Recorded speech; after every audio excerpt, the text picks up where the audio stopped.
I often say that I am glad to see all of you. I'm actually glad that I'm here today. 2 days ago, I would not have said the odds were with that, and if I, do anything dramatic like swoon or something during the service, it'll be the fault of the music, because it was so good. It got me up and moving in a way I probably didn't have the energy for, so we'll just take it from there. But I wanted to be here because I wanted to talk to you about a trip I took in September, when I traveled to Alabama with a group of Contra Costa clergy members and other people of faith from our county.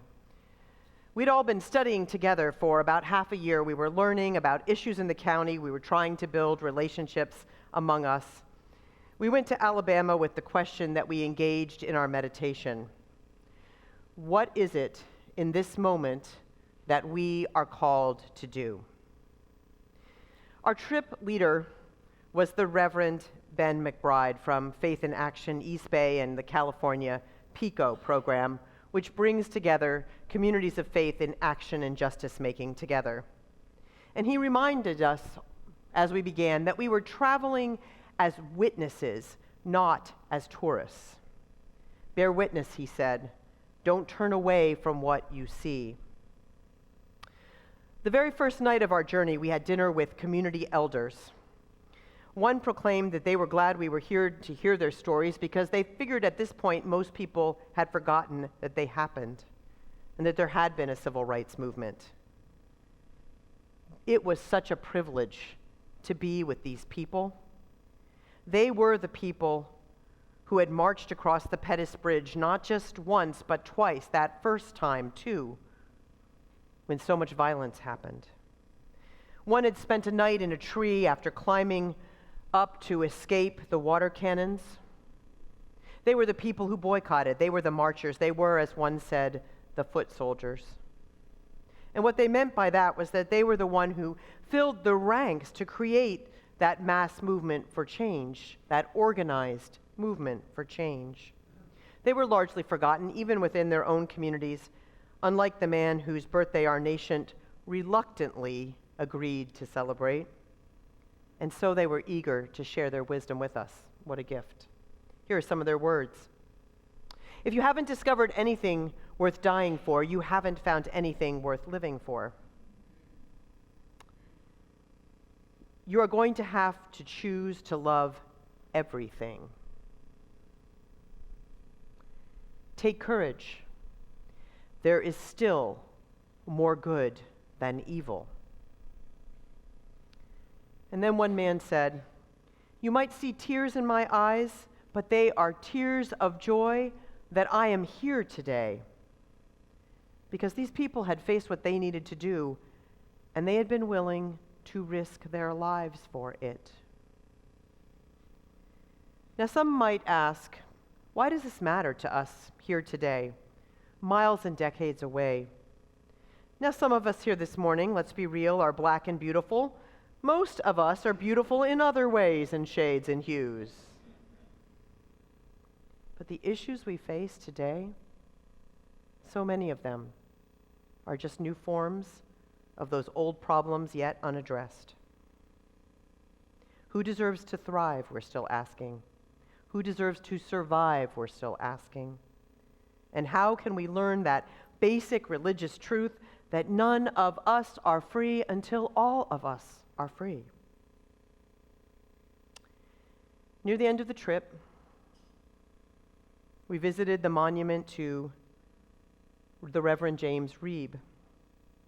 Reeb was a Unitarian minister whose death answering Martin Luther King's call to join him for a second attempt to cross the Pettus Bridge actually was one of the turning points in the civil rights movement. It was a great honor to stand before his monument, and I will not forget standing before there and offering prayers of sustenance and remembrance. There were flies buzzing around us and darting at us. It was more than 100 degrees every single day of that trip when we were in Alabama. They had a piece on the news where they were talking about the coming of fall. It was going to be 90 the next week. But more memorable for me to be able to stand in front of this esteemed religious ancestor was actually to get to know the people who weren't as well known, to actually get to talk with them and converse with them, those who weren't known as martyrs, like Reeb was, like King was, but were just the foot soldiers, just the people. And to keep asking myself that question that Ben made sure we kept asking: what in this moment am I called to do? Now, at that first dinner, one of the elders was talking, and he was talking about people that no one knew that had paid a big price, and he held up the name of Viola Lueso, saying, "Nobody knows her." And I almost leapt out of my chair and shouted, "Hallelujah," which I do sometimes do because I spent 29 years in the South.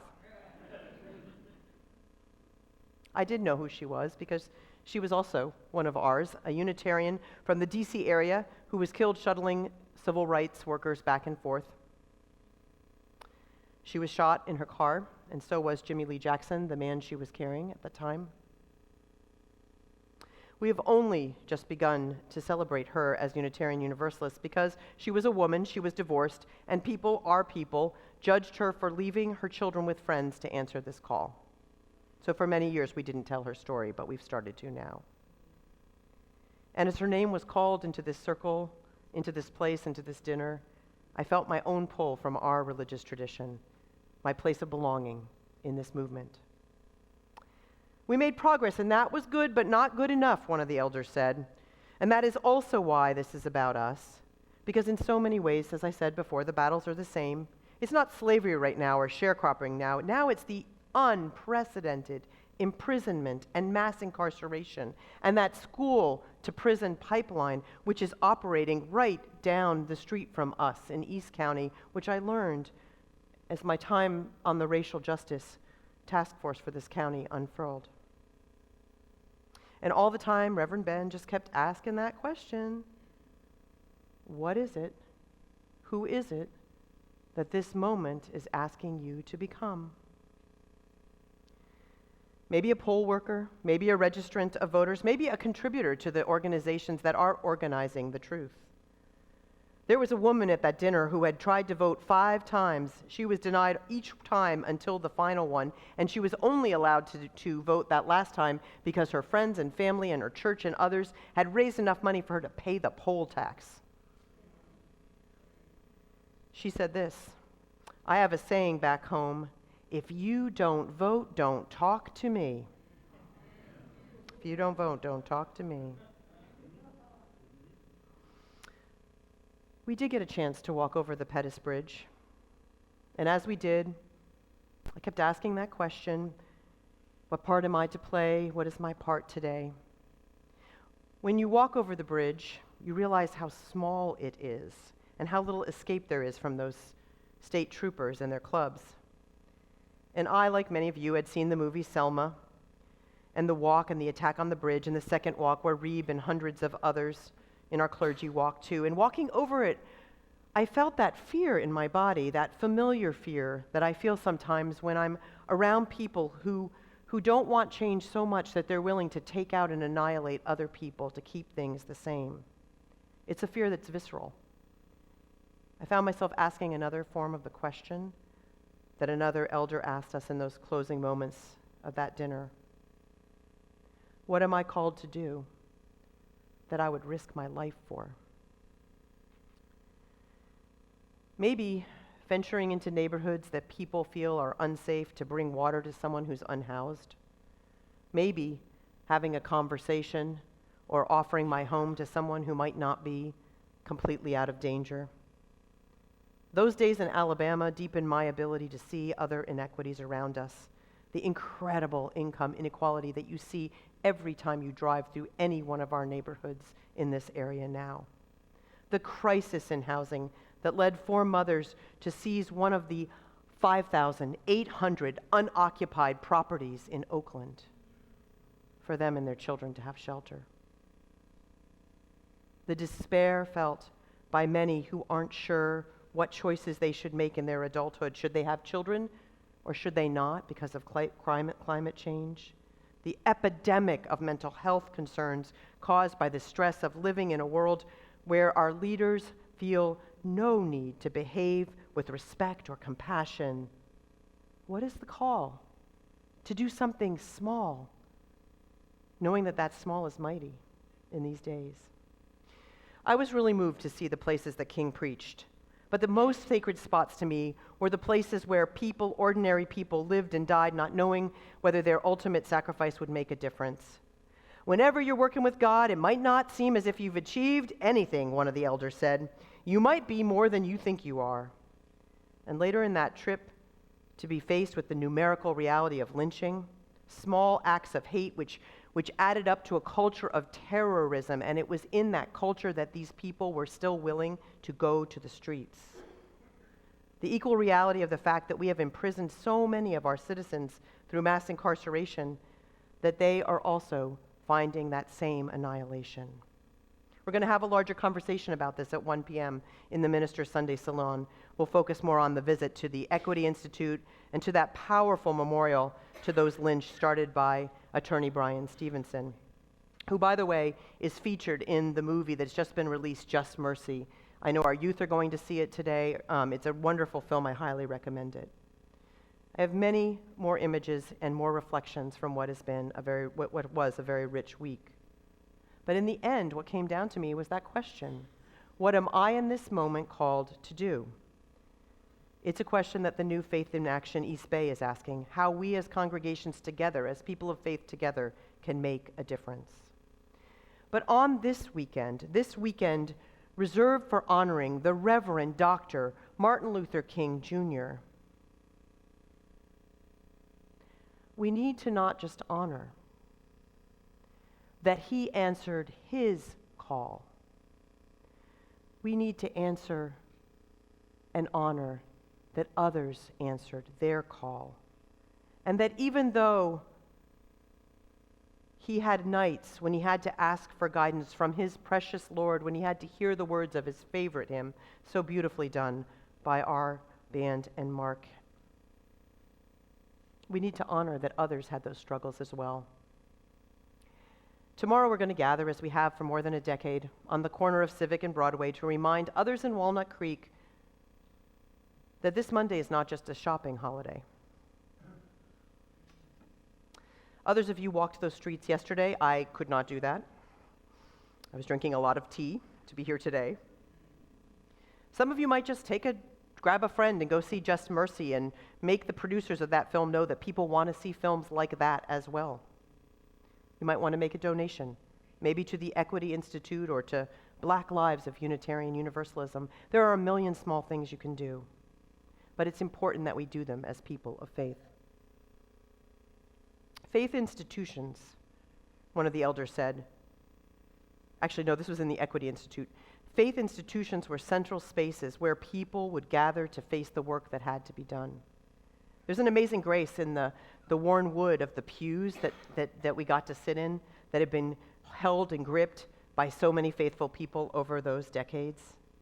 The floorboards that were worn smooth from the weight of the bodies because people showed up week after week. They stood to sing week after week. Those lunches packed in bags and placed in purses for that 50-mile walk from Selma to Montgomery that began with that perilous trip over that very small bridge.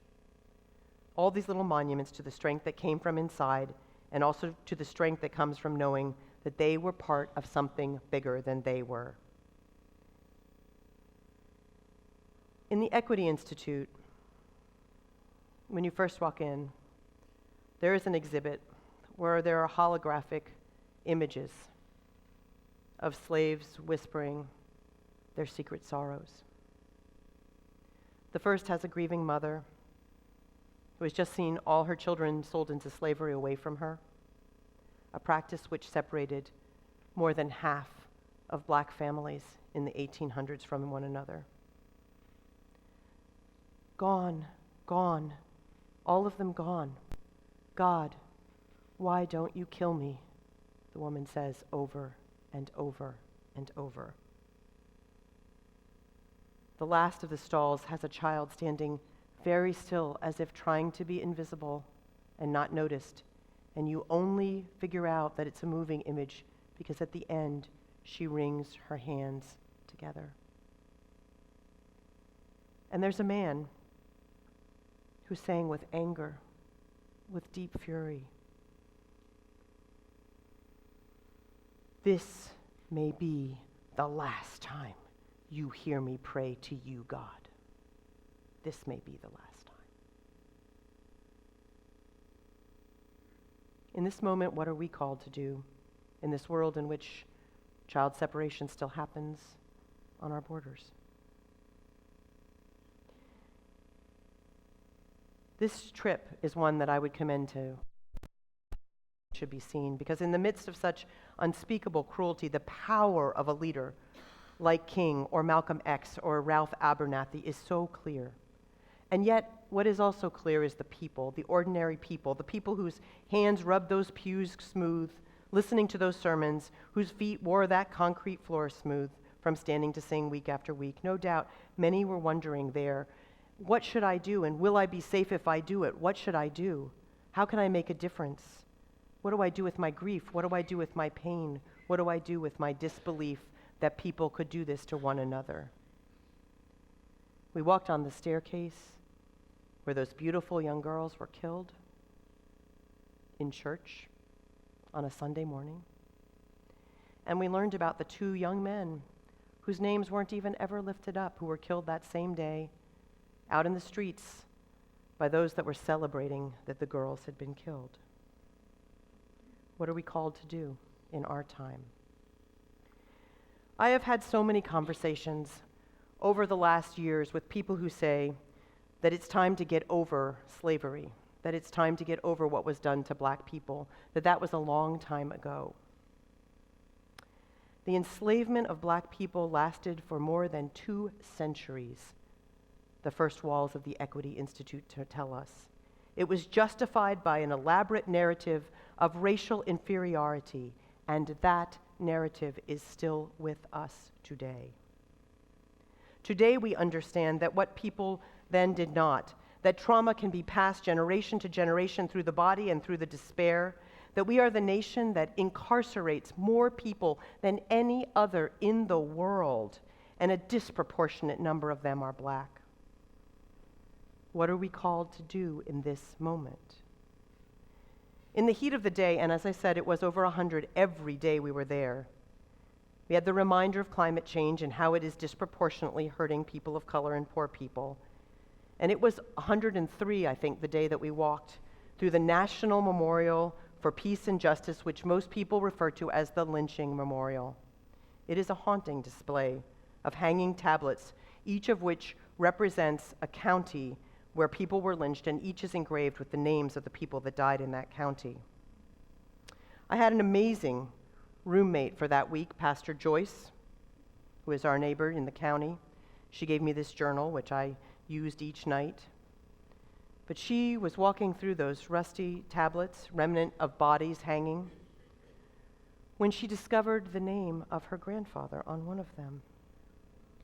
She had never known why her family had left Alabama so quickly, and all of a sudden she knew. To be in that place, to be in that conversation with her, and to know that those names, all those names, are only a portion, because these are only the ones they bragged about, the guide told us. What is calling to us in this moment? What is it that we are called to do?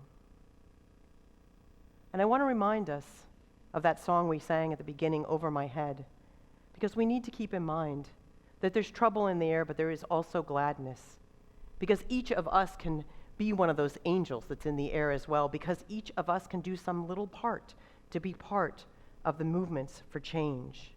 Only when it's dark enough can you see the stars, King said in that last speech, which I listened to twice yesterday. You can actually now tell your Alexa to play it, and it plays. Only when it's dark enough can you see the stars.